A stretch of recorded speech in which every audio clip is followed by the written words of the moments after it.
Ma sœur a exigé que j'abandonne ma bourse de doctorat pour continuer à payer son loyer. Tes études sont un passe-temps égoïste, a lancé ma mère. J'ai accepté de rester.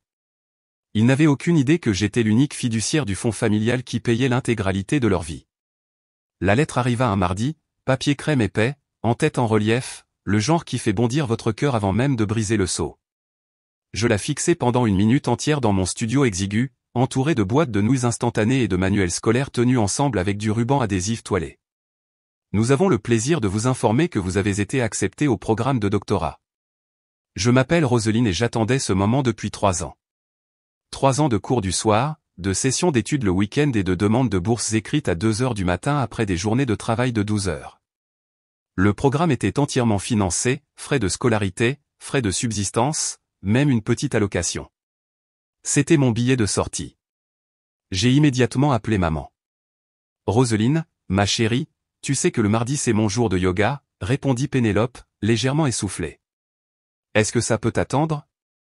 J'ai été accepté, dis-je en serrant la lettre.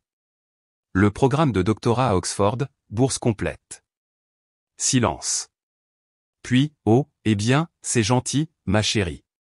Écoute, peux-tu transférer 450 € de plus cette semaine? Valérie a besoin de nouveaux pneus et tu sais comment elle est pour conduire avec ses vieux pneus. Mon estomac se noie.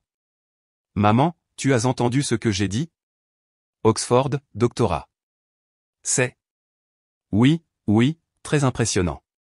On en parlera au dîner dimanche. N'oublie pas le vin. La ligne fut coupée. Je restai assise là, tenant mon téléphone, fixant la lettre d'acceptation. Dans le coin de ma vision, mon ordinateur portable affichait mon application bancaire, solde du compte courant, 315 €. La story Instagram de ma sœur la montrait à un brunch branché, mimosa et toast à l'avocat artistiquement disposé. Le dîner du dimanche chez maman était un rituel dans lequel j'étais piégé depuis 6 ans, depuis que papa était mort et m'avait laissé comme la responsable désignée. La maison était une vaste demeure bourgeoise dans le meilleur quartier de Lyon, du genre avec une allée circulaire et un aménagement paysager entretenu par des professionnels. Je payais pour tout cela. Voilà ma fille travailleuse. Maman m'entraîna dans une étreinte qui sentait le parfum cher et le vin blanc. Valérie est dans le salon, elle a des nouvelles. Valérie était étendue sur le canapé d'angle en cuir comme une peinture de la Renaissance, cheveux flottants et gestes dramatiques. À 24 ans, elle maîtrisait l'art d'être perpétuellement en crise. Rosie, Dieu merci tu es là. Je suis en pleine crise à propos de ce mariage auquel je suis censé assister le mois prochain. La mariée est une vraie bridilla à propos de la robe. C'est 280 €, tu y crois? Tu n'as pas 280 €, demandai-je en m'installant dans le fauteuil en face d'elle. Eh bien, techniquement non, mais ce n'est pas la question. La question, c'est le principe. Elle devrait payer nos robes si elle va être si difficile à ce sujet. Maman sortit de la cuisine, portant une bouteille de vin qui coûtait plus cher que mon budget mensuel d'épicerie. Les filles, le dîner est prêt. Roselyne, sois un ange et prends la salade. Nous nous installâmes autour de la table à manger et j'attendis le bon moment. Maman en était à la moitié de son 2e verre de vin, Valérie picorait sa nourriture tout en faisant défiler son téléphone. Parfait. J'ai des nouvelles, dis-je en posant ma fourchette. Oh. Maman leva les yeux avec un léger intérêt. J'ai été accepté dans un programme de doctorat. Oxford. Bourse complète. La tête de Valérie se releva brusquement de son téléphone. Attends, quoi? C'est un programme de 3 ans, entièrement financé.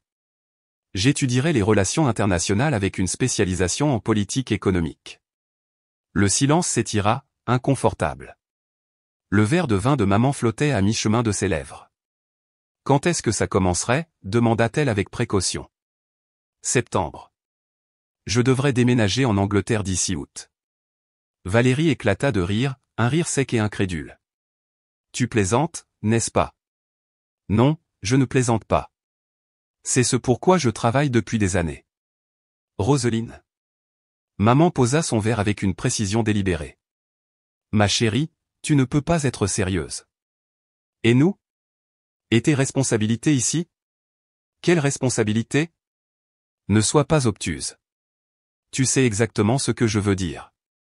La maison, les paiements de la voiture, les dépenses de Valérie. Nous dépendons de toi. Vous dépendez de mon argent, dis-je doucement. Les yeux de Valérie lancèrent des éclairs. Ce n'est pas juste. Nous sommes une famille.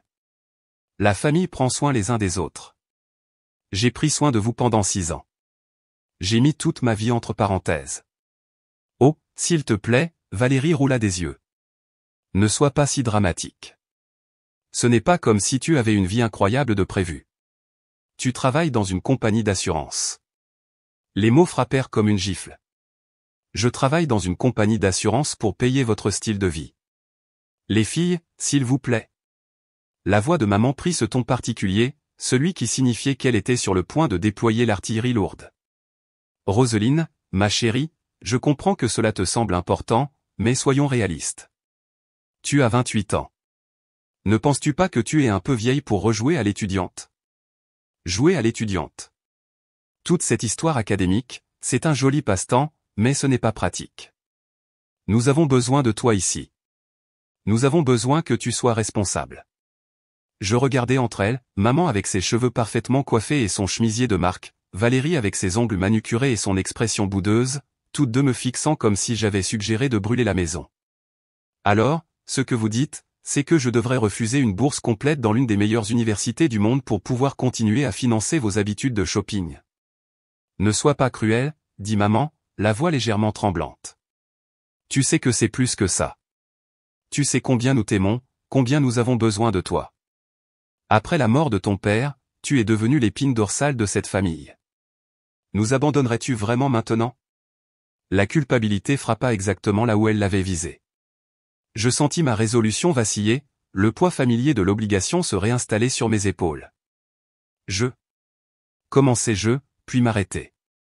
Elles me regardaient toutes les deux, attendant. Bien sûr que non, m'entendis-je dire.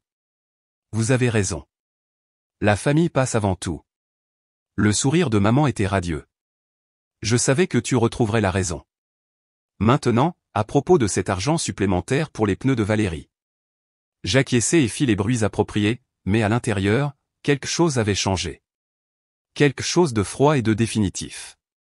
Plus tard cette nuit-là, seul dans mon appartement, je m'assis sur mon lit, tenant la lettre d'acceptation et mon téléphone. Le numéro était programmé dans mes contacts, mais je n'avais jamais eu de raison de l'appeler auparavant. François Bernard, avocat de la famille, répondit à la deuxième sonnerie. François, c'est Roselyne. Roselyne Lambert. Je pris une profonde inspiration. Il est temps. Le bureau de François sentait le cuir et les vieux livres, le genre d'endroit où des décisions sérieuses étaient prises. J'y étais venu exactement une fois auparavant, il y a 6 ans, lors de la lecture du testament de papa. À l'époque, j'étais trop accablé par le chagrin pour prêter attention aux détails. Roselyne, veuillez vous asseoir. François me désigna la chaise en face de son bureau en acajou.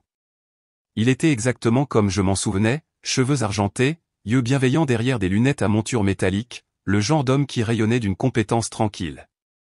Je n'étais pas sûr que vous vous souviendriez de moi, dis-je en m'installant dans le fauteuil en cuir. Bien sûr que je me souviens. C'est vous qui avez maintenu tout à flot. Il sortit un épais dossier. Votre père parlait souvent de vous. Il était très fier. Ma gorge se serra. Il ne m'a jamais parlé des détails de la fiducie. Il voulait le faire vers la fin. Il regrettait de ne pas vous avoir tout expliqué plus tôt. François ouvrit le dossier, révélant des pages de documents juridiques. Il pensait avoir plus de temps. Alors, qu'est-ce que je regarde exactement ici? François étala plusieurs documents sur le bureau. La fiducie familiale Lambert, établie par votre grand-père en 1987. Votre père en était le fiduciaire principal jusqu'à sa mort, date à laquelle le contrôle vous est passé en tant qu'aîné des enfants. Et cela signifie quoi, exactement? Cela signifie que vous avez un contrôle discrétionnaire complet sur toutes les distributions de la fiducie. Votre mère et votre sœur ne reçoivent leurs allocations mensuelles qu'avec votre approbation. Je fixai les papiers. Elles ne le savent pas? Non. Votre père s'occupait de tout directement. Après sa mort, j'ai simplement continué les paiements automatiques comme indiqué. Mais légalement, vous êtes la seule décisionnaire depuis 6 ans. Mon Dieu. Je pris l'un des documents, parcourant le texte juridique dense. De combien parlons-nous? La fiducie est actuellement évaluée à environ 2,5 millions d'euros. Votre mère reçoit 3 500 € par mois, votre sœur 2 200 €. Mes mains devinrent engourdies. 68 400 € par an. Je me suis tué à travailler 60 heures par semaine pendant qu'elles reçoivent 68 400 € par an pour exister. Il y a plus. François tourna une autre page. Article 7, sous-section C, la clause d'autosuffisance. C'est-à-dire ? Tout bénéficiaire de plus de 21 ans doit démontrer des efforts raisonnables en vue de son indépendance financière. Le non-respect de cette clause peut entraîner une réduction ou une suspension des distributions. Je levai les yeux vers lui. Définissez l'effort raisonnable. Le sourire de François était subtil mais sans équivoque. Emploi, éducation, formation professionnelle. Le fiduciaire dispose d'un large pouvoir discrétionnaire pour déterminer ce qui constitue un effort adéquat. Et s'il refuse ? Alors le fiduciaire peut suspendre les paiements indéfiniment. Je me rassieds sur ma chaise, l'esprit en ébullition. Elles n'en ont aucune idée. Aucune. Votre père était protecteur de leurs sentiments. Protecteur ? Je ris, mais il n'y avait aucune once d'humour. Il les encourageait dans leur dépendance. Peut-être, mais vous n'êtes pas votre père, Roselyne. Que souhaitez-vous faire ? Avant que je puisse répondre, mon téléphone vibra.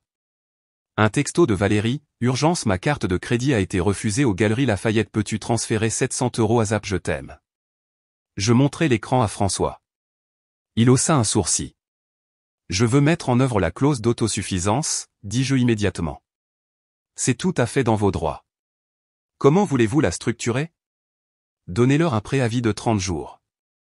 Après cela, les paiements seront conditionnés à la preuve de candidature à des emplois, d'entretien ou d'inscription à des programmes de formation professionnelle. François prenait déjà des notes. Et s'il se conforme ? Paiement réduit. Disons 1 300 € pour maman, 900 € pour Valérie. Assez pour les motiver, mais pas assez pour maintenir leur style de vie actuel. Et s'ils ne se conforment pas ? 0. François acquiesça avec approbation. Je rédigerai les lettres de notification aujourd'hui. Elles seront livrées par courrier recommandé. Combien de temps avant que cela ne prenne effet ? 30 jours à compter de la livraison. Je vous recommanderai de tout documenter, leur réponse, toute menace ou tentative de manipulation.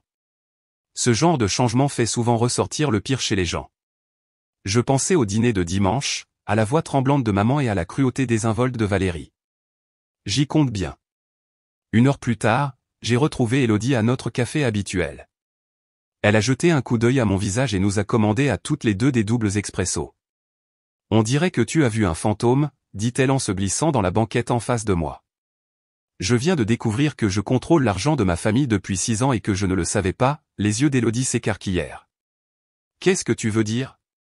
J'ai tout expliqué, la fiducie, les paiements mensuels, la clause d'autosuffisance. Élodie écouta sans interrompre, son expression passant de la surprise à quelque chose qui ressemblait à une satisfaction féroce.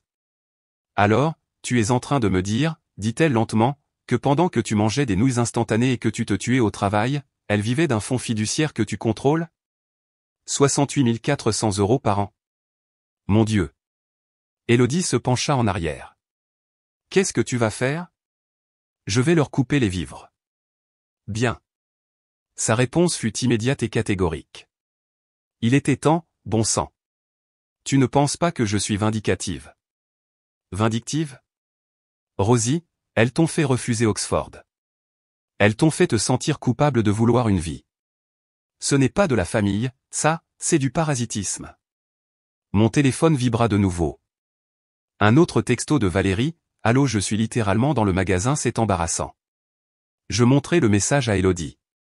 Elle ricana. Laisse-la être embarrassée. Peut-être que ce sera éducatif. François envoie les lettres aujourd'hui. Combien de temps ont-elles ?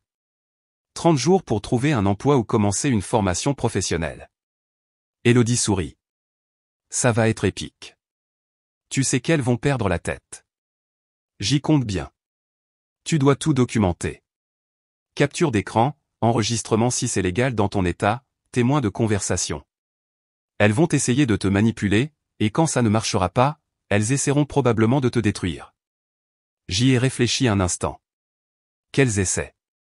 Ce soir-là, je suis passé devant la maison de maman en rentrant du travail. Les lumières étaient allumées dans toutes les pièces, l'allée pleine de voitures. Valérie organisait une autre fête improvisée. À travers les grandes fenêtres de devant, je pouvais voir des gens rire, boire, s'amuser de cette manière insouciante que l'argent pouvait acheter.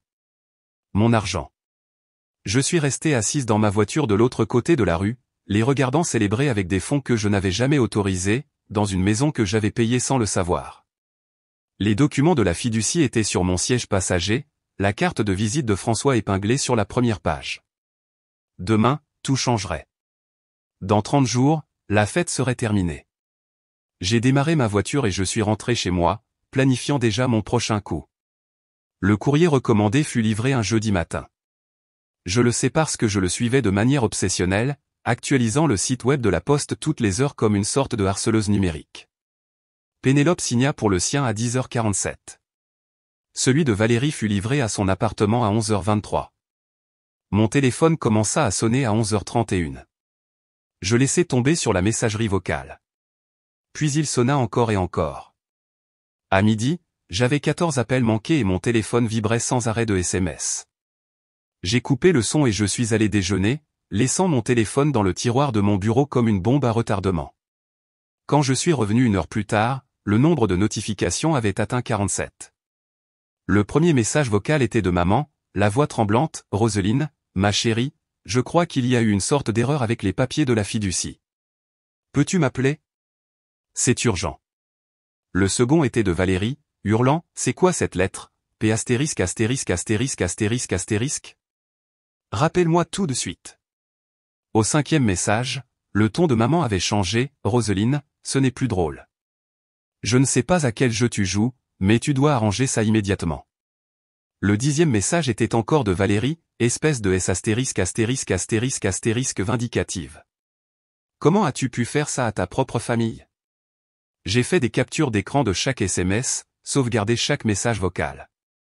Élodie avait eu raison à propos de la documentation. Le groupe de discussion familiale était un champ de bataille. J'ai fait défiler message après message d'accusations de plus en plus délirantes. Maman, je n'arrive pas à croire que tu nous trahirais comme ça. Valérie, c'est littéralement de la maltraitance. Maman, ton père aurait honte. Valérie, tu détruis cette famille pourquoi? Un stupide programme scolaire? Maman, nous avons besoin de cet argent, Roseline. Le crédit immobilier, les paiements de la voiture, tout en dépend. Valérie, j'ai des factures, j'ai une vie. Tu ne peux pas juste me couper les vivres comme si je n'étais rien. Maman, si tu n'arranges pas ça, j'appelle François moi-même. Valérie, en fait, c'est moi qui appelle un avocat. J'ai tapé une seule réponse, les termes de la fiducie sont clairement décrits dans les lettres. Vous avez 30 jours pour vous conformer aux exigences d'autosuffisance. Le chat a explosé. Valérie, autosuffisance? Tu es folle? Maman, Roseline Elisabeth Lambert, tu m'appelles au téléphone tout de suite. Valérie, je ne vais pas prendre un job au SMIC parce que tu fais une crise de pouvoir. Maman, ce n'est pas comme ça qu'on t'a élevé. Valérie, tu es littéralement en train de ruiner ma vie. J'ai mis le chat en sourdine et je suis retourné au travail. À 15h, mon téléphone de bureau sonna. La voix de la réceptionniste était pleine d'excuses, « Roseline, votre mère est ici. Elle dit que c'est une urgence familiale. Dites-lui que je suis en réunion tout l'après-midi. Elle dit qu'elle attendra.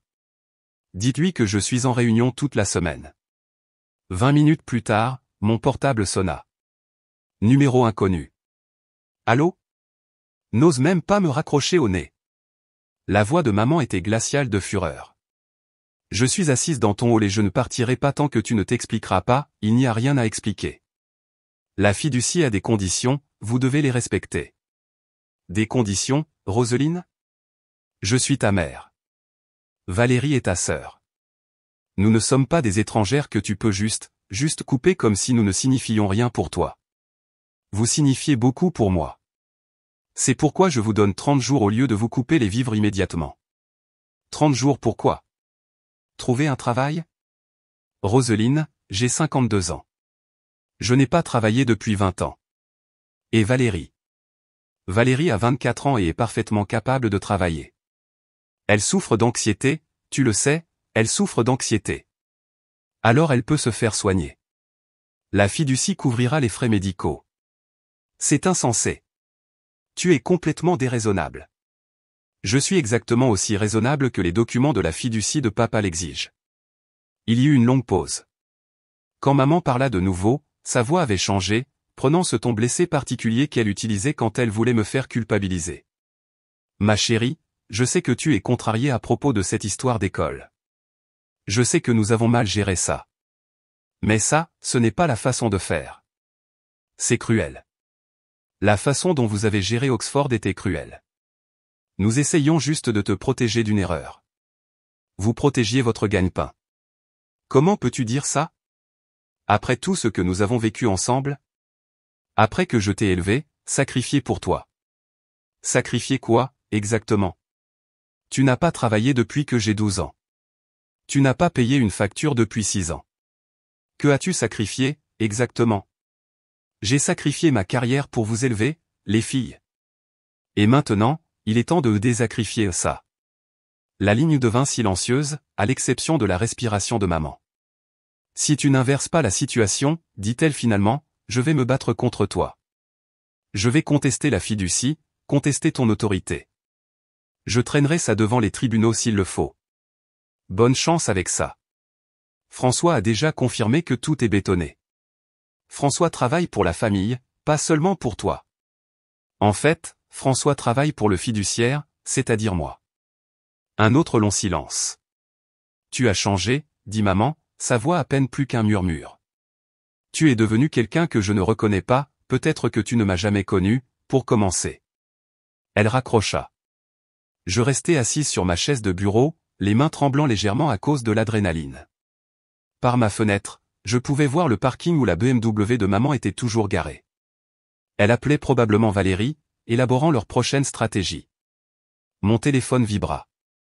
Un texto d'un numéro inconnu, c'est Émeric. Nous devons parler. Ce que tu fais est illégal et nous allons t'arrêter. J'ai fait une capture d'écran du message et l'ai transmis à François avec une note, ça commence. Sa réponse arriva en quelques minutes, documente tout. N'interagis pas directement. Laisse-les faire leur mouvement d'abord.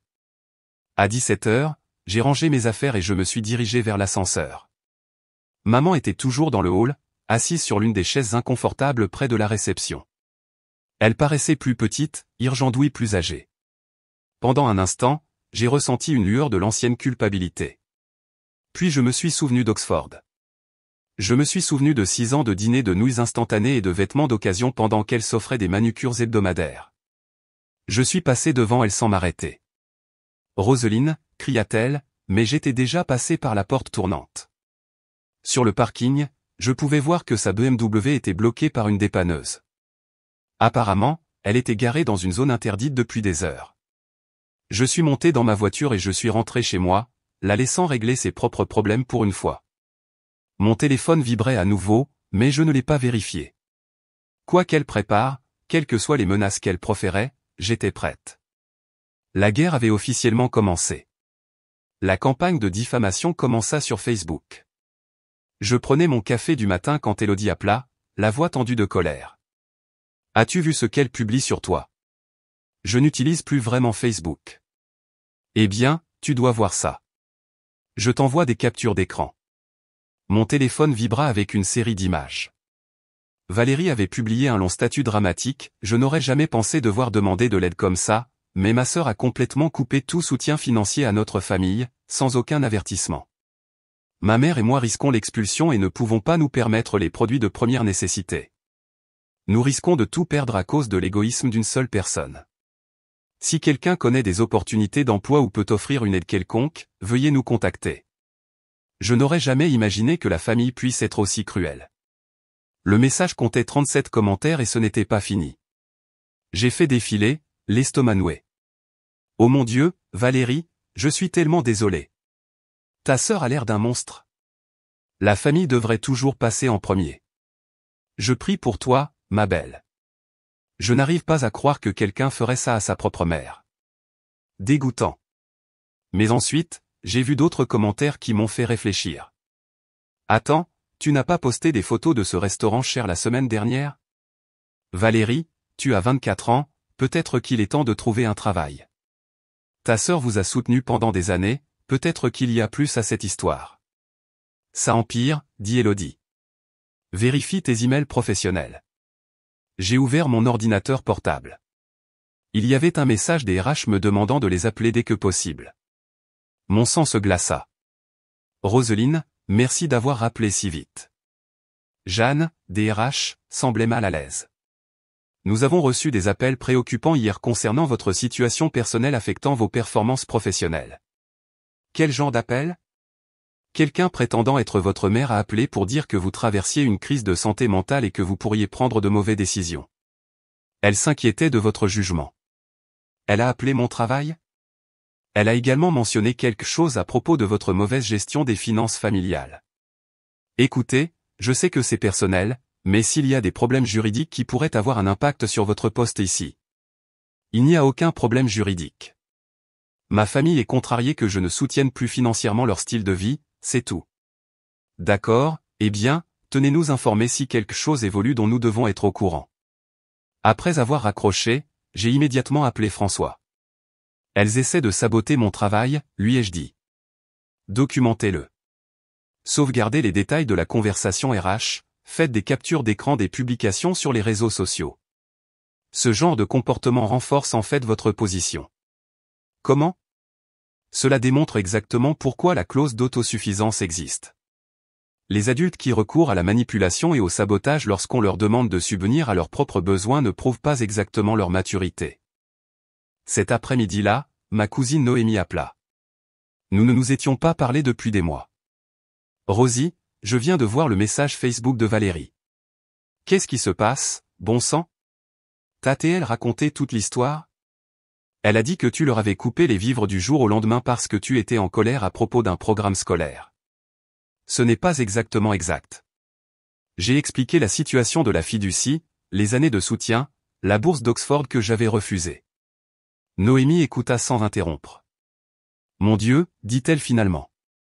Elle recevait 5 700 € par mois.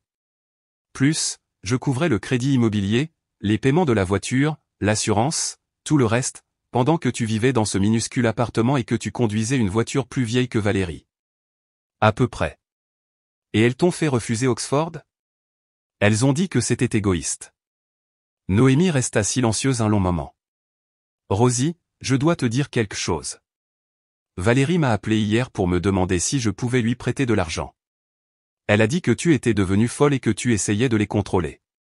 Qu'est-ce que tu lui as dit? Je lui ai dit que j'y réfléchirais. Mais maintenant, qu'elle vive à tes crochets depuis des années et quelle est l'audace de te traiter de contrôlante. Elle dit à tout le monde que je fais une dépression nerveuse. Laisse-moi deviner. L'idée de maman? Probablement. Je vais passer quelques appels. Tante Solange, oncle Michel, toute la famille. Ils doivent connaître la vraie histoire. Ce soir-là, Émeric se présenta à mon appartement. Je l'observais par le Judas, faisant les 100 pas dans le couloir comme un animal en cage. Quand je n'ai pas répondu, il a commencé à marteler la porte. Roselyne, je sais que tu es là. Nous devons parler. J'ai appelé la sécurité de l'immeuble au lieu d'ouvrir la porte. Madame, nous avons demandé au monsieur de partir, mais il dit que c'est une urgence familiale, m'a dit l'agent de sécurité au téléphone. Ce n'est pas une urgence. Il me harcèle au nom de ma sœur. Nous allons l'escorter dehors. Par le Judas, j'ai regardé la sécurité accompagner Émeric jusqu'à l'ascenseur. Il gesticulait sauvagement, clairement agité. Mon téléphone vibra. Un texto de sa part, tu ne peux pas te cacher éternellement. Nous allons nous battre contre ça et nous allons gagner. Je l'ai transmis à François. Le lendemain matin apporta un nouveau développement. Noémie appela de nouveau, cette fois avec des nouvelles. J'ai parlé à tante Solange hier soir. Apparemment, maman l'a appelé aussi, pour lui demander un prêt. Elle a dit que tu avais volé l'argent de la famille. Qu'a dit Solange? Elle a posé des questions pointues sur la raison pour laquelle deux femmes adultes avaient besoin de prêts alors qu'elles recevaient des paiements de la fiducie depuis des années. Maman s'est mise sur la défensive et a raccroché. Bien. Il y a plus. J'ai fait quelques recherches dans les documents de la fiducie.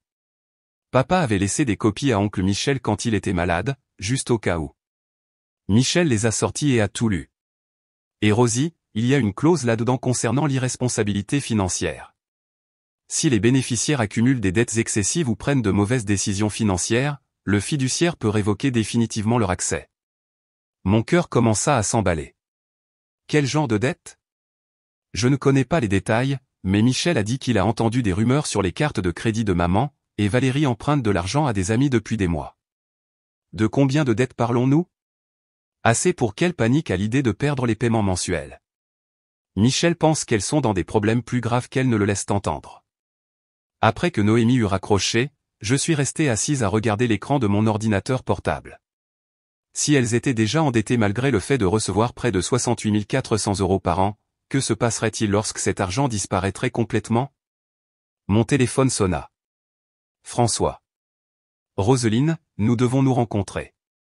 J'ai reçu des informations intéressantes sur la situation financière de votre famille. Quel genre d'informations?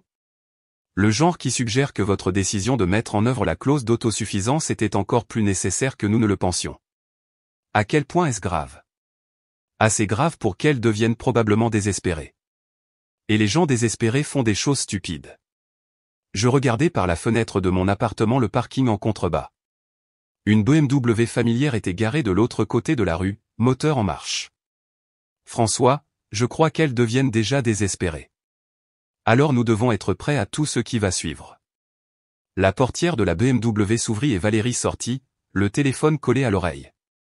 Même de 4 étages plus haut, je pouvais la voir gesticuler avec colère.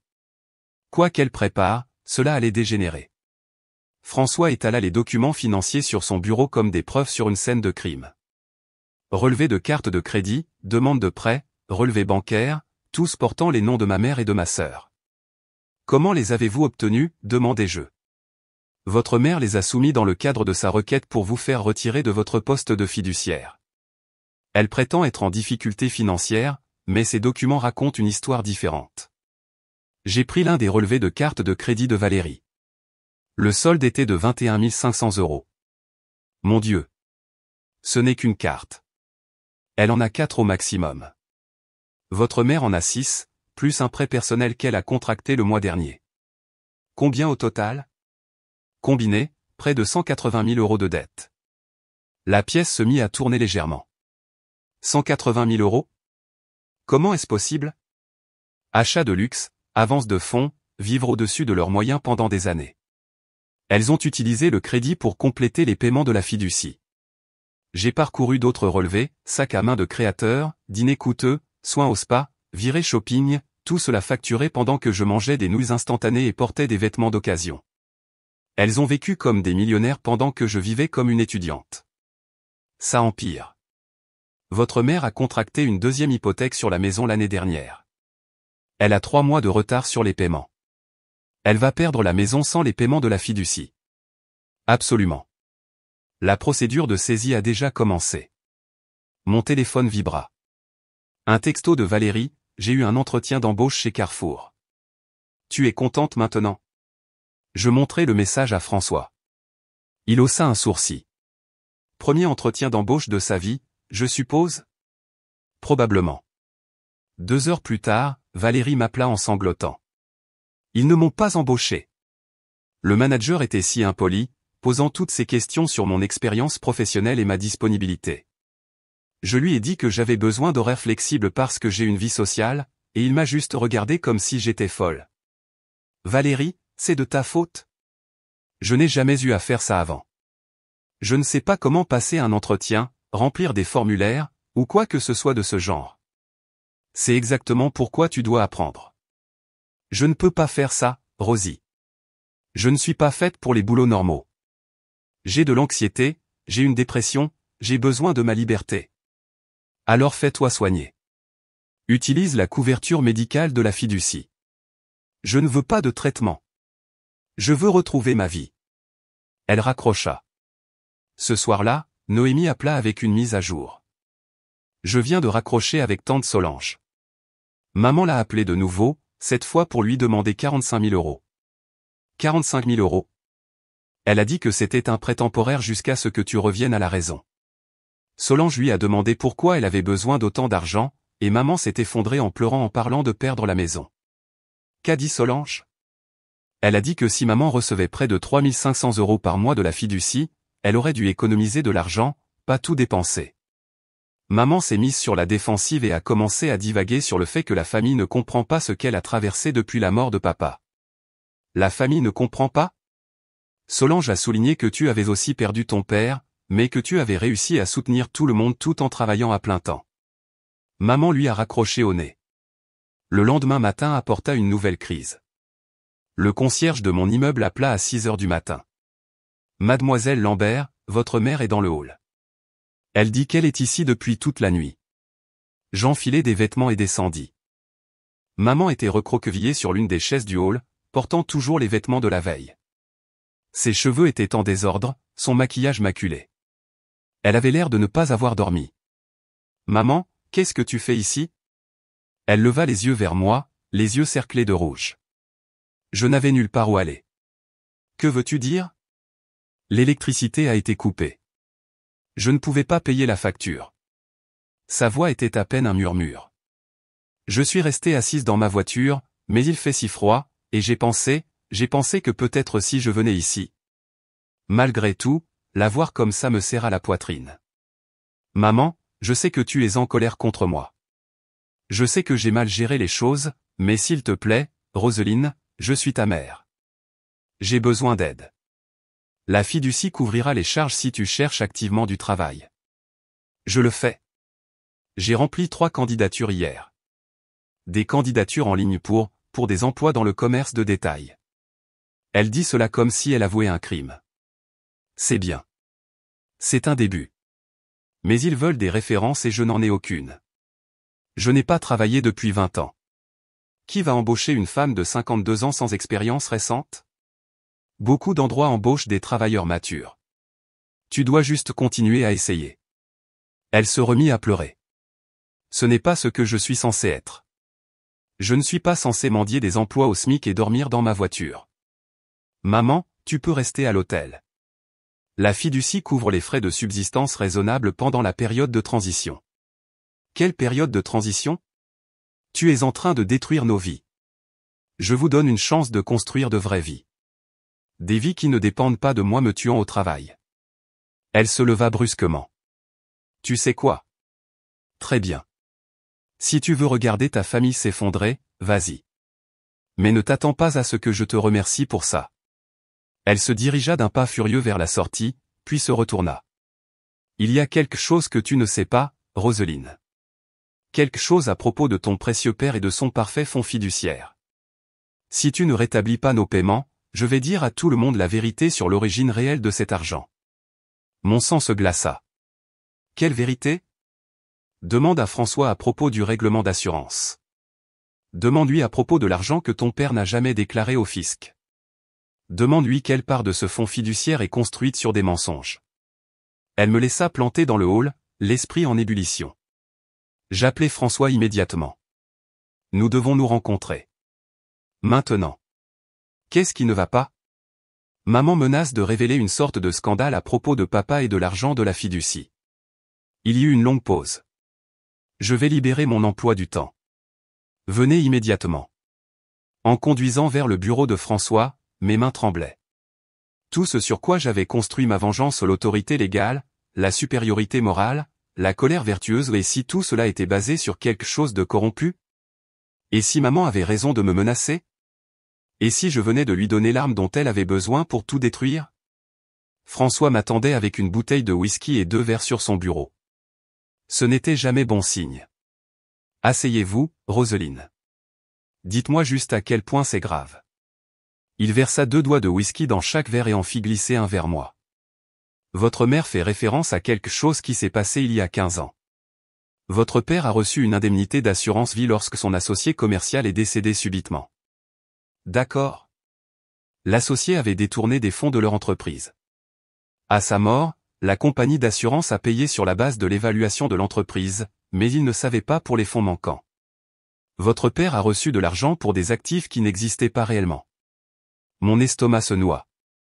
Alors papa a volé de l'argent d'assurance? Non. Votre père a signalé l'écart à la compagnie d'assurance dès qu'il l'a découvert. Il a rendu chaque centime et a pleinement coopéré à leur enquête. Je le fixais. Alors, de quoi maman me menace-t-elle? Pendant l'enquête, il y a eu une brève période, peut-être 6 semaines, où votre père a eu accès à de l'argent qui ne lui appartenait pas légitimement. Votre mère croit apparemment que cela rend toute la fiducie illégitime. Mais il l'a rendu? Chaque centime, plus les intérêts. J'ai toute la documentation. François ouvrit un classeur et en sortit un épais dossier. Votre père a été scrupuleusement honnête à propos de toute cette affaire. La compagnie d'assurance a même écrit une lettre louant son intégrité. Je pris une gorgée de whisky, sentant la brûlure dans ma gorge. Donc la menace de maman est complètement. Mais elle est désespérée. Et les gens désespérés croient souvent à leurs propres mensonges. Mon téléphone vibra. Un texto d'un numéro inconnu, regarde Facebook. J'ouvris l'application, les mains tremblantes.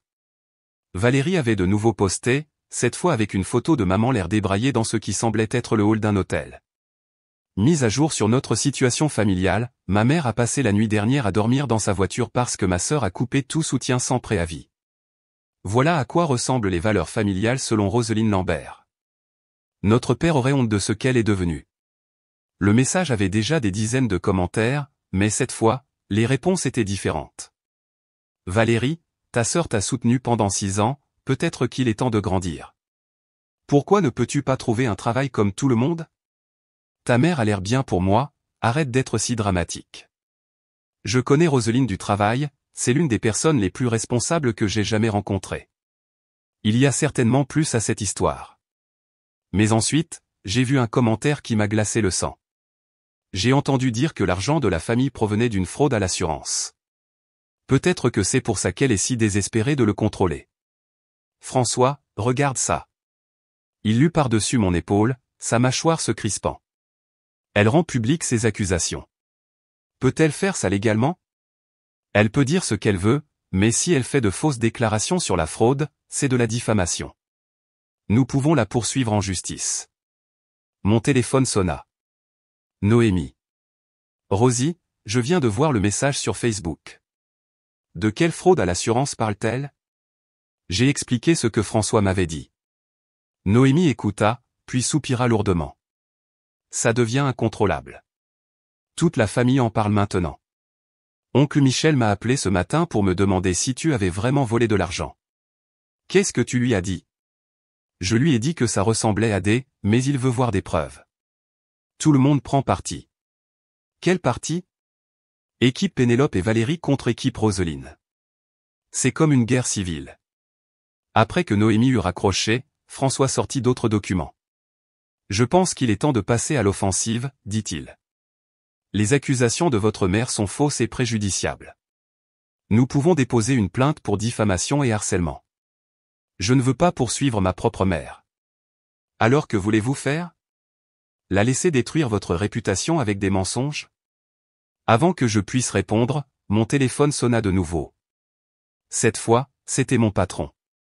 Roselyne, j'ai besoin que vous veniez. Nous avons reçu des allégations sérieuses concernant votre conduite. Quel genre d'allégations? Quelqu'un a appelé en prétendant que vous détourniez des fonds d'une fiducie familiale. Ils ont dit qu'il pourrait y avoir des poursuites pénales en cours. Mes mains devinrent engourdies. C'est complètement faux. J'en suis sûr. Mais nous devons en discuter en personne. Pouvez-vous venir maintenant? J'ai raccroché et j'ai regardé François. Ils ont de nouveau appelé mon travail. Cette fois, ils prétendent que je détourne des fonds. C'est tout, François se leva, le visage sombre. Nous déposons une ordonnance restrictive aujourd'hui. François, non. Cela a dépassé toutes les limites. Elles essaient de détruire votre carrière avec de fausses accusations. Ce n'est plus un drame familial, c'est du harcèlement criminel. 2 heures plus tard, j'étais assise dans le bureau de mon patron avec les RH présentes, expliquant toute la situation. J'avais apporté des copies de tous les documents de la fiducie, les coordonnées de François et une chronologie du harcèlement. Alors, vous dites que ces accusations sont complètement fabriquées, demanda mon patron. Complètement. Je peux fournir une documentation légale prouvant tout ce que je vous ai dit. Et ce sont votre mère et votre sœur qui passent ces appels? Oui. Elles sont contrariées que je ne les soutienne plus financièrement. Les RH prirent des notes pendant que je parlais. Quand j'eus fini, mon patron se pencha en arrière sur sa chaise. Roselyne, vous êtes avec nous depuis 6 ans. Votre travail a toujours été exemplaire. Mais cette situation est préoccupante. Je comprends. Je prends des mesures légales pour arrêter le harcèlement. Bien. Tenez-nous informés. Et Roselyne, documentez tout. Si cela dégénère davantage, nous aurons besoin d'un dossier complet. Ce soir-là, j'ai retrouvé Élodie dans un bar près de mon appartement. Elle a jeté un coup d'œil à mon visage et nous a commandé à toutes les deux des doubles. Elles ont de nouveau appelé ton travail? En prétendant que je détourne des fonds. Mon patron a été compréhensif, mais je vois le doute dans ses yeux. C'est insensé. Elles essaient de détruire ta vie parce que tu ne financeras pas leur addiction au shopping. François veut déposer une ordonnance restrictive. Fais-le. Cela a largement dépassé le cadre d'un drame familial normal. Mon téléphone vibra. Notification de messagerie vocale. Le numéro était bloqué. Je l'ai mis sur haut-parleur. La voix de Valérie, pâteuse à cause de l'alcool, tu te crois si intelligente, n'est-ce pas? Tu penses que tu peux juste nous couper les vivres et t'en aller? Eh bien, devine quoi, Serette? J'ai trouvé quelque chose. Quelque chose qui va faire s'effondrer tout ton petit plan parfait. Tu n'as aucune idée de ce qui t'attend. Élodie et moi nous sommes regardés. Qu'est-ce qu'elle a pu trouver? Demanda Élodie. Je ne sais pas. Mais connaissant Valérie, ce n'est probablement rien. Elle essaie juste de me faire peur. Mais même en le disant, un frisson me parcourut l'échine. Valérie pouvait être dramatique et pleine de droit, mais elle n'était pas stupide. Et les gens désespérés étaient capables de tout. Mon téléphone vibra. Un texto de François, ordonnance restrictive déposée. Audience fixée à lundi. Reste vigilante. J'ai regardé autour de moi dans le bar, me sentant soudain exposé. Quelque part là dehors, ma mère et ma sœur complotaient leur prochain coup, et je n'avais aucune idée de ce dont elles étaient capables. L'appel arriva à 3 heures du matin un samedi. La voix de François était tendue d'une colère contenue. Roselyne, j'ai besoin que vous veniez à mon bureau immédiatement. Nous avons un grave problème. Que s'est-il passé? Quelqu'un a tenté d'accéder au compte de la fiducie pendant la nuit. Ils avaient des documents d'autorisation falsifiés avec votre signature. J'attrapais déjà mes vêtements. Combien ont-ils pris? Rien. Le système de détection de fraude de la banque l'a signalé. Mais Roselyne, c'est un crime. Nous parlons de tentative de vol qualifiée. C'était Valérie. Pouvez-vous le prouver? Qui d'autre cela pourrait-il être? Ce n'est pas suffisant pour la police. Venez ici maintenant. Nous devons appeler la banque et déposer une plainte avant qu'elle n'essaie à nouveau. J'enfilai un jean et un pull, mes mains tremblant alors que j'attrapais mes clés. Les rues étaient vides à cette heure, juste moi et quelques taxis occasionnels fendant l'obscurité en direction du bureau de François. Il attendait dans le hall, toujours en pyjama sous son par-dessus. Nous montâmes en silence dans l'ascenseur. Montrez-moi tout, dis-je dès que nous atteignîmes son bureau. François étala des emails imprimés et des documents bancaires. Elles ont soumis une demande de virement de 35 000 € vers un compte enregistré au nom de V. Lambert. La signature semblait convaincante à première vue. J'étudiai la signature falsifiée. Elle était proche, mais pas parfaite. Elle s'est entraînée à ça. Le directeur de la banque m'a appelé directement parce que la demande est arrivée en dehors des heures normales de bureau et que le montant était inhabituellement élevé. Femme intelligente. Elle nous a probablement évité un vol beaucoup plus important. Que se passe-t-il maintenant? Nous déposons une plainte auprès de la police. La banque enquêtera. S'il détermine qu'il s'agissait d'une fraude intentionnelle, Valérie pourrait aller en prison. Oui. Mon téléphone commença à vibrer. Un flot de SMS. Valérie, je sais que tu es réveillée. Valérie, je sais que tu as appelé la banque. Valérie, tu veux jouer la dure? Jouons la dure. Valérie, j'ai des copies de tout. Valérie, le vrai testament de papa. Celui qu'il a écrit avant de tomber malade.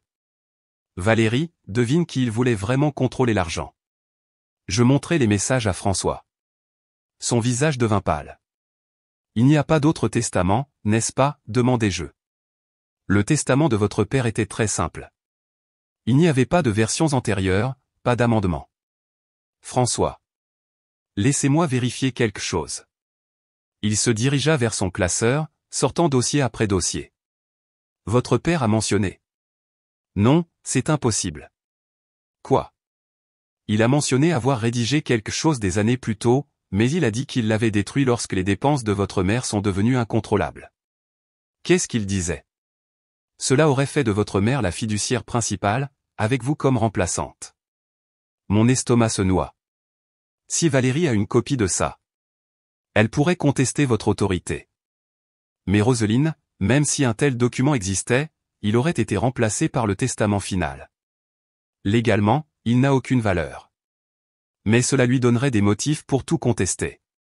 Potentiellement. Mais d'abord, elle devrait prouver son authenticité, ce qui serait difficile si votre père a détruit l'original. Mon téléphone sonna. Numéro bloqué. Ne répondez pas, dit François, mais je balayais déjà pour accepter. Allô, Serette? La voix de Valérie était froide, contrôlée, différente de ses drames habituels. Valérie, tu dois te rendre. La banque a des preuves de tentative de fraude.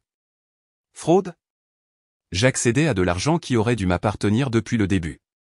Ce n'est pas comme ça que la loi fonctionne. Peut-être pas, mais je me demande ce que la loi pense des fiduciaires qui cachent des documents importants aux bénéficiaires. De quoi parles-tu? Le vrai testament de papa, Roselyne. Celui où il laissait maman responsable de tout. Celui que toi et François cachaient depuis 6 ans. François secouait la tête frénétiquement, mais je pouvais entendre la confiance dans la voix de Valérie. Il n'y a pas d'autre testament. Vraiment? Alors explique ça. Mon téléphone vibra avec un message photo. Un document qui ressemblait à l'écriture de papa, daté de 2 ans avant sa mort. François attrapa mon téléphone, étudiant l'image, son visage devenant blanc. C'est impossible, murmura-t-il. Quoi? Ça ressemble à l'écriture de votre père. Mais je n'ai jamais vu ce document.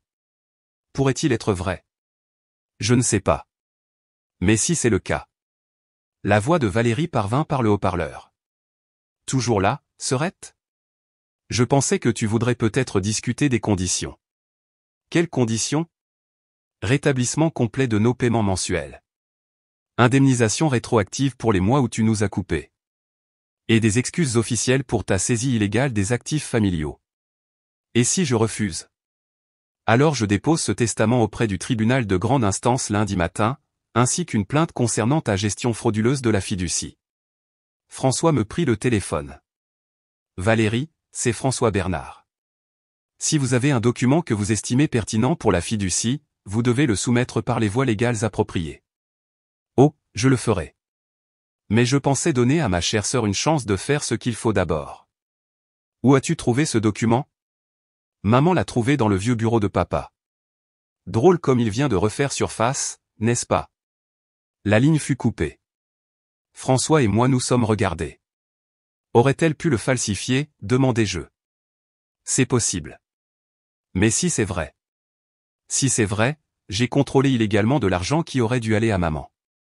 Pas illégalement. Vous agissez en vertu de l'autorité du testament final. Mais cela compliquerait considérablement les choses. Je m'affaissai sur ma chaise. Elles ont planifié ça. La tentative de fraude bancaire était probablement une diversion, quelque chose pour me faire paniquer pendant qu'elles préparaient leur véritable attaque. Nous avons besoin d'un expert en graphologie, et nous devons examiner le document original, pas seulement une photo. Et si c'est vrai, François? Et si papa voulait vraiment que maman contrôle l'argent? Alors nous nous en occuperons. Mais Roselyne, même si ce document est authentique, cela ne change rien au fait que votre mère et votre sœur ont été financièrement irresponsables. N'importe quel tribunal le verrait. Mon téléphone vibra. Un autre message de Valérie, tu as 24 heures pour rétablir nos paiements.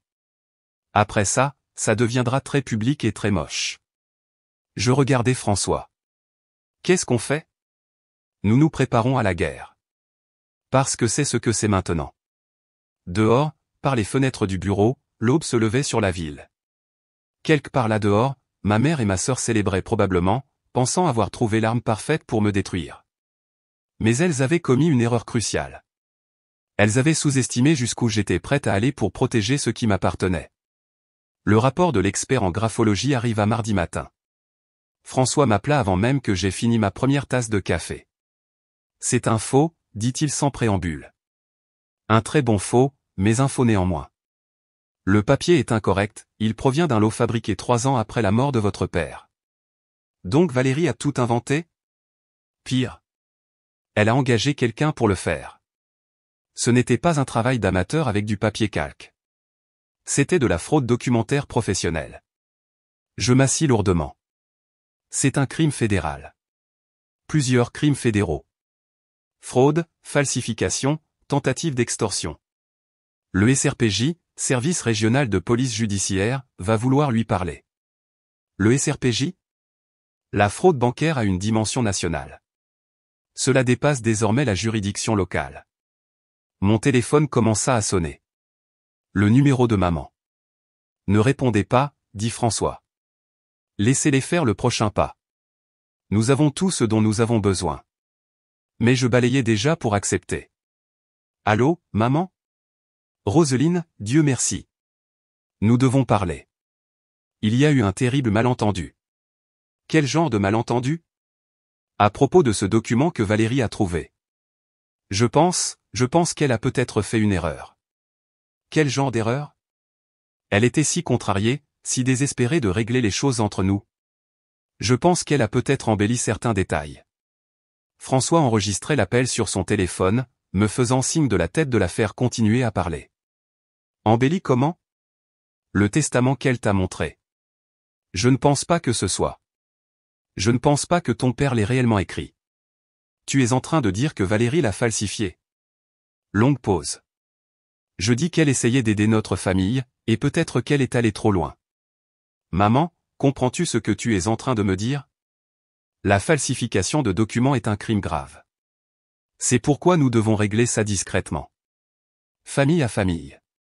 Pas d'avocat, pas de police, pas de tribunaux. Il est trop tard pour ça. Que veux-tu dire? Le SRPJ est déjà impliqué. La fraude bancaire a déclenché une enquête nationale. J'entendis la brusque inspiration de maman. SRPJ? Valérie a essayé de voler 35 000 € en utilisant des documents falsifiés. Ensuite, elle a essayé de m'extorquer avec un faux testament. Ce n'est plus un drame familial, maman. C'est une activité criminelle grave. Ce n'est qu'une enfant, Roselyne. Elle ne comprend pas. Elle a 24 ans. Elle a engagé un faussaire professionnel. Elle savait exactement ce qu'elle faisait. S'il te plaît. Je t'en supplie. Ne les laisse pas l'arrêter. C'est mon bébé. Elle a fait son choix. Que veux-tu? Je ferai n'importe quoi. Nous trouverons un travail. Nous rembourserons chaque centime. Il ne s'agit plus d'argent. Alors de quoi? Je regardais François, qui acquiesça de manière encourageante. Il s'agit de conséquences, maman. Pour la première fois de votre vie, il y a de réelles conséquences à vos actions. Roselyne. J'en ai fini. Je raccrochai. François sourit sombrement. C'était parfait. Elle vient d'admettre sur un appel enregistré que Valérie a falsifié le document. Que se passe-t-il maintenant? Maintenant, nous attendons. Le SRPJ voudra vous interroger, mais vous êtes la victime ici. Valérie, en revanche. Mon téléphone vibra. Un texto de Noémie, allume France 3 infos maintenant. J'ai attrapé la télécommande et j'ai zappé sur les informations locales. Un journaliste se tenait devant le palais de justice. Valérie Lambert, 24 ans, a été arrêtée ce matin pour des accusations de fraude bancaire et de falsification de documents. Les accusations découlent d'une prétendue tentative de voler de l'argent d'un fonds fiduciaire familial. L'écran montrait Valérie menottée, conduite au palais de justice. Elle paraissait plus petite, Irgendouy plus jeune. Pendant un instant, j'ai ressenti une lueur de l'ancienne sympathie. Puis je me suis souvenu d'Oxford. Je me suis souvenu de 6 ans de sacrifice. Je me suis souvenu d'avoir dormi dans ma voiture pendant qu'elle vivait dans le luxe. La sympathie s'est éteinte. François coupa le son de la télévision. Le procureur veut vous rencontrer demain. Ils offrent à Valérie un accord de plaidoyer, restitution intégrale, travaux d'intérêt général, mise à l'épreuve. Mais elle doit admettre sa culpabilité et rester loin de vous. Et si elle ne l'accepte pas? Prison ferme. Probablement 2 à 5 ans. Mon téléphone sonna de nouveau. Cette fois, c'était Élodie. Mon Dieu, Rosie. Je viens de voir les nouvelles. Ça va? Je vais bien. Comment te sens-tu? J'y ai réfléchi un instant. Comment me sentais-je? Pas triomphante, exactement. Pas vengée. Juste vide. Comme si j'avais retenu ma respiration pendant des années et que je pouvais enfin expirer. Libre, dis-je finalement. Je me sens libre. Bien. Tu mérites de te sentir libre. Cet après-midi-là, je me suis rendu au bureau des admissions d'Oxford. La directrice du programme, le docteur Leroy, parut surprise de me voir. Mademoiselle Lambert? Je pensais que vous aviez décliné notre offre. J'aimerais savoir s'il y a une possibilité de reporter mon acceptation. Je sais qu'il est tard, mais les circonstances ont changé. Elle m'étudia un long moment. Quel genre de circonstances? Des obligations familiales qui ne sont plus obligatoires. Le docteur Leroy sourit.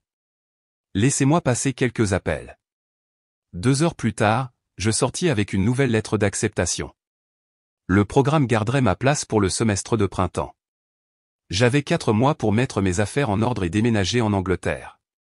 4 mois pour construire une vie qui m'appartenait réellement. Ce soir-là, je m'assis dans mon appartement avec un verre de vin et mon ordinateur portable, m'autorisant enfin à parcourir les appartements à Oxford. De vrais appartements, pas des studios exigus. Des endroits avec assez d'espace pour des livres, un vrai bureau, et peut-être même un chat. Mon téléphone vibra. Un email d'une adresse que je ne reconnaissais pas, ce n'est pas fini. Tu as détruit notre famille et tu le paieras. Nous savons où tu travailles, où tu vis, où tu vas. Ce n'est pas fini. Je l'ai transmis à François et à l'agent du SRPJ chargé de l'affaire de Valérie. Puis j'ai bloqué l'adresse et je me suis versé un autre verre de vin. Quelle rage. Quelle menace. Quelle complote leur vengeance depuis le trou où elle s'était terrée. J'en avais fini d'avoir peur de ma propre famille. J'en avais fini de sacrifier mes rêves pour leur confort. J'en avais fini. Dehors, par ma fenêtre, les lumières de la ville scintillaient comme des étoiles.